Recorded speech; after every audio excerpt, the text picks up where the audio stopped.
नमस्कार, मैं अमित कुमार पांडे क्लासेस से आज आप सभी के बीच उपस्थित हुआ हूँ।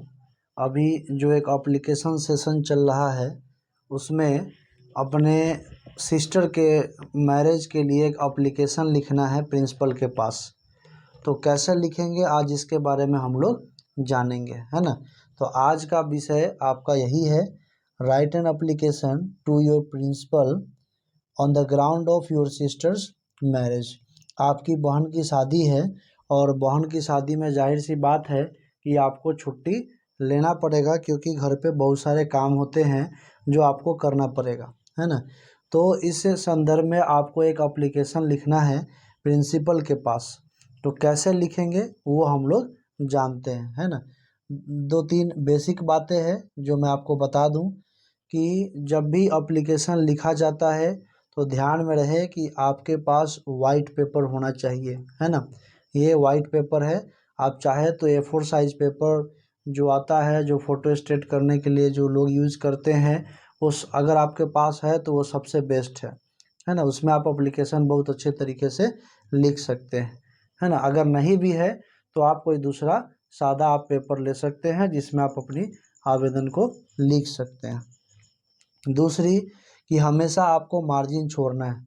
ये मार्जिन इसलिए होता है क्योंकि आप जिनके पास ये आवेदन दे रहे हैं वो आवेदन को एक्सेप्ट कर रहे हैं या रिजेक्ट कर रहे हैं, उसके लिए ये साइड में जगह छोड़ना पड़ता है। यहाँ पर वो अपना साइन भी करते हैं, साइन करने के बाद कुछ कमेंट डालते हैं। तो ये 2 चीज़ आपको हमेशा ध्यान में रखना है कि साइड में आपका जगह जो है, मार्जिन जो है वो होना चाहिए। और एप्लीकेशन हमेशा जो है सादा पेपर, वाइट पेपर पे ही लिखा जाता है ना। ये आप ध्यान में रखेंगे, ठीक है। चलिए अब हम लोग देखते हैं कि कैसे एप्लीकेशन को हम लोग लिखें। कुछ कॉमन बातें हैं जो इसके पहले वाले जो एप्लीकेशन मैंने आपको सिखाया उससे रिलेटेड है।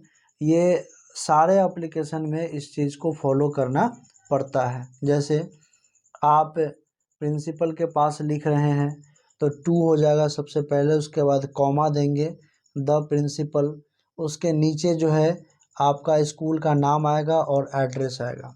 ये ध्यान में रहे कि स्कूल के नाम के बाद कुछ बच्चे कॉमा देके एड्रेस लिख देते हैं, है ना। वो लंबा चला जाता है और देखने में अच्छा भी नहीं लगता है। सही तरीका ये है कि स्कूल के नाम के नीचे ही आपका एड्रेस होना चाहिए, ठीक है। टू के जस्ट नीचे जो है आपका यहाँ ये डेट होना चाहिए, डेट के नीचे आपका सब्जेक्ट होना चाहिए। डेट आप जिस डेट को लिख रहे हैं वो यहाँ पर डलाएगा, और सब्जेक्ट जो होगा आप किस लिए छुट्टी लेना चाह रहे हैं वो आपको डालना पड़ेगा, है ना। एक चीज़ और आप इसमें चाहे तो ऐड कर सकते हैं। जैसे हो सकता है आप थ्रू क्लास टीचर आप इस एप्लीकेशन को प्रिंसिपल के पास पहुंचाना चाहते हैं, तो डेट के जस्ट नीचे आप लिख सकते हैं थ्रू, और यहाँ पर लिखेंगे क्लास टीचर, है ना। थ्रू क्लास टीचर हो जाएगा और उसके नीचे जो है आपका ये सब्जेक्ट आ जाएगा। सब्जेक्ट क्या है? Leave due two sisters marriage, बहन की शादी है और इसमें आपको मैरिज शादी है तो इसमें आपको छुट्टी चाहिए, ठीक है ना। स्टार्टिंग कैसे करेंगे?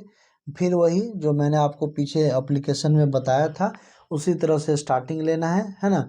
क्या सर, अगर आपके स्कूल में मैडम अगर प्रिंसिपल हैं तो वहाँ आप मैडम भी लिख सकते हैं, है ना। उसके बाद देखते हैं sir with due request I have to state that, है ना। मतलब आदर पूर्वक मुझे ये आपको बताना है, the wedding ceremony has been decided of my sister, हमारी बहन की जो शादी है वो डिसाइड हो गई है। And the wedding has been scheduled on the 15/7/2022, हमारी बहन की शादी जो है वो डिसाइडेड हो गई है और शादी जो है वो 15/7/2022 को है ना। तो इसके लिए आपको ये आवेदन लिखना है ना। और ये आपका यहाँ पे आ भी गया, इस तरह से आपको शो करना है।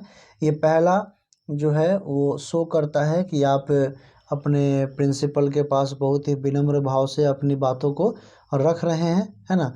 दूसरी लाइन यहाँ पर ये बताया जा रहा है कि आपकी बहन की शादी जो है वो डिसाइडेड हो गई है और ये शादी जो है वो 15/7/2022 को है, ठीक है। उसके बाद क्या लिखना है, पैराग्राफ चेंज करके, I request you to grant me leave for 5 days so that I can attend my sister's marriage, है ना। मतलब मेरी जो आवेदन है उसको स्वीकार किया जाए, है ना। एक रिक्वेस्ट है आपसे कि मेरी छुट्टी को स्वीकार किया जाए और बहन की शादी के लिए मुझे जाने की, मतलब उसमें इन्वॉल्व होने की अनुमति जो है वो दिया जाए। ठीक है।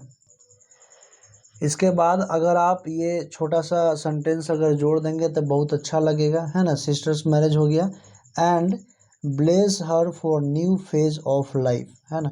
आप मेरी बहन को आशीर्वाद दें कि उसका जीवन का जो पहलू है, जो नया पहलू है, वो बहुत ही अच्छी तरह से गुजरे, है ना। I will continue my classes from the 19/7/2022। 5 दिन की छुट्टी वो लिया है और 19/7/2022 से ये कंटिन्यू करेगा। यहाँ पर आपका ये थैंक यू हो जाएगा।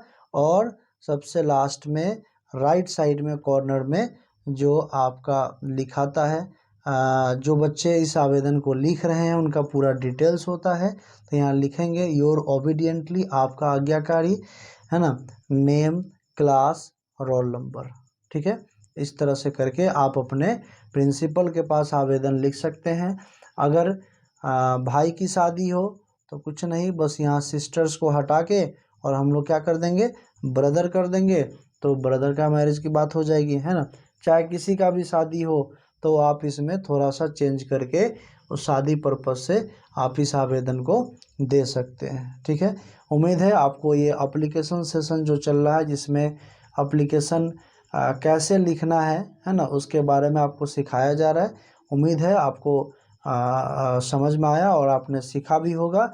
और फिर मैं अगले वीडियो में फिर एक एप्लीकेशन लेके आऊँगा। बस आज के लिए इतना ही। Thank you.